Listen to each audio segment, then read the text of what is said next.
మరిన్ని అప్డేట్ చూద్దాం. శబరిమల ఆలయంలో మహిళల ప్రవేశానికి సంబంధించి గతంలో వెలువడిన తీర్పుపై జస్టిస్ సూర్యకాంత్ నేతృత్వంలోని 9 మంది జడ్జిల ధర్మాసనం సమీక్షించింది. ఈ కేసుపై పిటిషన్దారుల వాదనలు విన్న ధర్మాసనం పలు ఆసక్తికర అంశాలను పరిశీలించింది.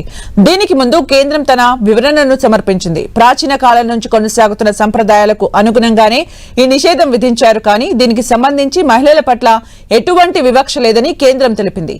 మహిళల ప్రవేశాన్ని అనుమతించడం అనేది ఆరాధనా స్వరూపాన్నే మార్చివేస్తుందని, ఆలయ సంప్రదాయాలకు అనుగుణంగా శతాబ్దాలుగా భక్తులు స్త్రీ పురుష భేదం లేకుండా అయ్యప్ప స్వామిని పూజిస్తున్నారని కేంద్రం తరపున సొలిసిటర్ జనరల్ తుషార్ మెహతా కోర్టుకు తెలిపారు.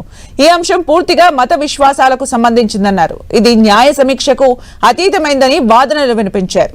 శబరిమల ఆలయంలో మహిళల ప్రవేశానికి సంబంధించి ఉన్న ఆంక్షలు కొనసాగించాలని సుప్రీంకోర్టును కోరారు. కేరళ ప్రభుత్వం కూడా ఆలయ సంప్రదాయాలను న్యాయస్థానాలు సమీక్షించరాదని వాదిస్తూ రివ్యూ పిటిషన్లకు మద్దతు తెలిపింది.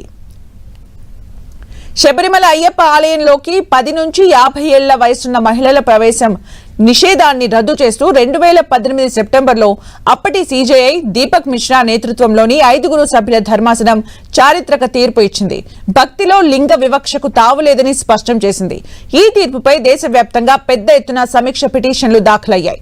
దీంతో 2019 నవంబర్లో అప్పటి సీజేఐ రంజన్ గొగోయ్ నేతృత్వంలోని ధర్మాసనం ఈ వివాదంలో ఇమిడి ఉన్న విస్తృత రాజ్యాంగపరమైన ప్రశ్నల్ని 9 మంది సభ్యుల ధర్మాసనానికి సిఫార్సు చేసింది.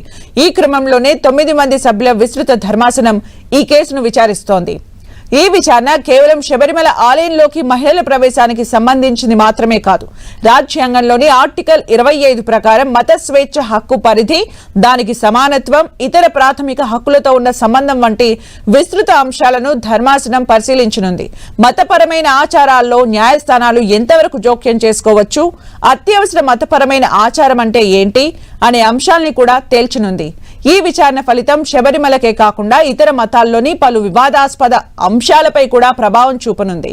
ఇతర మతాల వారిని వివాహం చేసుకున్న పార్చీ మహిళల్ని అగ్ని దేవాలయాల్లోకి అనుమతించకపోవడం, దావూదీ బోహ్రా వర్గంలో వెలివేత, బహుభార్యత్వం, నికాస్, హలాలా వంటి ఆచారాల భవిష్యత్ ఈ తీర్పుపై ఆధారపడి ఉంది.